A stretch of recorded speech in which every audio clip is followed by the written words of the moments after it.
के second video में आपका स्वागत है। फर्स्ट वीडियो में हमने डाउ थ्योरी के बारे में, ट्रेंड एनालिसिस के बारे में समझा कि ट्रेंड ऊपर है या नीचे। जैसे यहाँ पे देखिए, आपको क्या दिख रहा है, ये एक अप ट्रेंड है,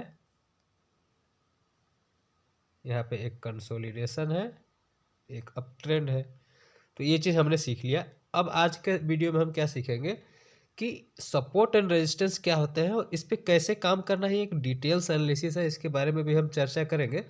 बट अभी के लिए हम देखेंगे कि सपोर्ट एंड रेजिस्टेंस क्या है। तो सिंपल देखिए, सपोर्ट क्या है, जहाँ पे प्राइस को नीचे गिरने से रोका जाता है, वो हो गया सपोर्ट। और रेजिस्टेंस क्या है, जहाँ पे प्राइस को ऊपर जाने से रोका जाता है, वो हो गया रेजिस्टेंस। फॉर एग्जांपल यहाँ पे सामने देख लीजिए, ये देखिए, ये नीचे गिरने से प्राइस को रोक रहा है तो ये सपोर्ट एरिया हो गया। और सिमिलर टाइप से यहाँ पे देखिए ऊपर जाने से रोक रहा है तो ये रेजिस्टेंस एरिया हो गया। अब देखिए, ये जो सपोर्ट एंड रेजिस्टेंस कोई एक फिक्स लाइन नहीं होता है, फिक्स ये नहीं होता है। ये सब चीज़ें अलग अलग तरीके से मैं आपको एक्सप्लेन करूंगा। ये जो मूविंग एवरेजेस जो आपको दिख रहे हैं ना, ये भी एक आपका सपोर्ट एंड रेजिस्टेंस की तरह वर्क करता है। इसके अलावा ट्रेंड लाइन ड्रॉ करके आप सपोर्ट एंड रेजिस्टेंस निकाल सकते हैं। तो अलग अलग तरीके होते हैं, बट सपोर्ट एंड रेजिस्टेंस को सिंपल तरीके से समझिए कि प्राइस कहीं अगर ऊपर जा रहा है या फिर नीचे जा रहा है तो वो सपोर्ट एंड रेजिस्टेंस को फेस करते हुए जाएगा। एक टिपिकल लैंग्वेज में मैं आपको बताऊं तो देखिए, सिंपल तरीके से अगर आप कहीं भी जा रहे हैं तो आपको कोई रुकने का जगह होगा, ठीक है। तो वो आपका एक सपोर्ट एंड रेजिस्टेंस एरिया की तरह काम करेगा। वहाँ पे हो सकता है कि बहुत स्ट्रॉन्ग, मान लीजिए कि आप 2 दिन भी वहाँ पे रुक सकते हैं, आप 10 मिनट के लिए भी रुक सकते हैं, आप 1 महीने तक भी रुक सकते हैं। तो उसी टाइप से वो स्ट्रॉन्ग सपोर्ट या रेजिस्टेंस, वीक सपोर्ट रेजिस्टेंस, यही सब चीज़ें होती है। इसको मैं चार्ट बाय चार्ट और अलग अलग एग्जाम्पल के साथ एक्सप्लेन करूँगा तो ज़्यादा समझ में आएगा। तो अब देखिए, चार्ट में थोड़ा सा और चीज़ को समझते हैं। देखिए यहाँ पे क्या है कि सपोर्ट जो होते हैं वो एक, मतलब जरूरी नहीं है कि एक सीधा स्ट्रेट लाइन में ही एक सपोर्ट होगा। ये हो सकता है कि आपका एक इस टाइप से डायनामिक हो सकता है। ये एक, मतलब एक ट्रेंड लाइन ड्रॉ करके भी आप सपोर्ट एंड रेजिस्टेंस निकाल सकते हैं। तो अलग अलग तरीके होते हैं सपोर्ट एंड रेजिस्टेंस निकालने का। लेकिन जहाँ पे प्राइस बार बार रुकने की कोशिश कर रहा है वो स्ट्रॉन्ग सपोर्ट हो जाएगा, बार बार प्राइस रेजिस्टेंस लेने की कोशिश कर रहा है तो स्ट्रॉन्ग रेजिस्टेंस हो जाएगा। यही कॉन्सेप्ट है, कोई बड़ा कॉन्सेप्ट नहीं है। लेकिन इस पे काम करने के अलग अलग तरीके होते हैं। देखिए, बहुत बार सपोर्ट पे बाय किया जाता है, बहुत बार सपोर्ट पे सेल भी किया जाता है।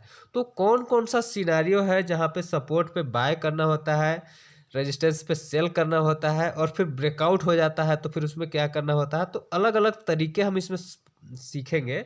जैसे यहाँ पे एक एग्जाम, मैं आपको सीधा सीधा एक एग्जांपल लेता हूँ। सीधे एक कोई एक कंसोलिडेशन फेज को देखते हैं। जैसे यहाँ पे देखिए, एक ये कंसोलिडेशन फेज पूरा एकदम इरिटेटिंग फेज था यहाँ पे। अब यहाँ पे क्या होता है कि यहाँ पे आपको ये प्लान करना होता है कि जो सपोर्ट एरिया पे आए। अब देखिए, ये पहले ये कंसोलिडेशन फेज पता कैसे चलेगा, तो एडवांस एनालिसिस में बताऊंगा तो वहाँ पे पता चलेगा कि यहाँ पे अब मार्केट में कंसोलिडेशन हो सकता है। क्योंकि निफ्टी, बैंक निफ्टी में मैं आपको बार बार बताते रहता हूँ, जो डेली एनालिसिस करता हूँ उसमें, कि अब मार्केट में कंसोलिडेशन होगा, अब मार्केट ट्रेंडिंग होगा। तो वो सब चीज़ें एडवांस में अगर आप सीखना चाहते हैं तो सीख जाएंगे, तब कर पाएंगे। अभी के लिए समझिए कि सपोर्ट एंड रेजिस्टेंस के पास अगर प्राइस आता है तो आपको क्या बिहेव करना है। जब आपका एक ब्रॉडर व्यू कंसोलिडेशन का लगे तो वहाँ पे आपको कोई भी अगर रेजिस्टेंस एरिया पे आता है तो आपको वहाँ पे सेलिंग के पैटर्न देखने हैं और वहाँ पे आपको सेलिंग करने हैं।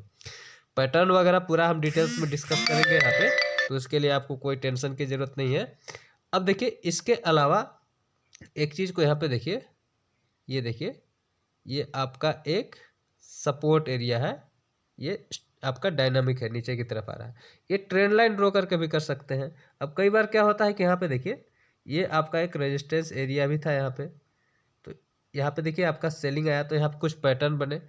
तो सपोर्ट एंड रेजिस्टेंस आपको हर जगह मिलेंगे। कहाँ पे एक्ट करना है, हर एक टाइम फ्रेम में मिलेंगे, कहाँ पे उसमें आपको डिसीजन लेना है, सब कुछ समझना बहुत ज़रूरी होता है। और ये एक एडवांस चीज़ है, तो इसको मैं लाइव एग्जांपल्स में ही बताते रहूँगा। बस अभी के लिए सीधा सीधा समझिए कि जहाँ पे प्राइस को अगर ऊपर जा रहा है, रुकने का जगह है, तो आपका रेजिस्टेंस हो गया। और नीचे की तरफ आ रहा है, वहाँ पे रुकने का जगह है, तो सपोर्ट एरिया हो गया। और वो एक एरिया होता है, कोई एक स्पेशल लाइन नहीं होता है, स्पेशल एक पॉइंट नहीं होता है।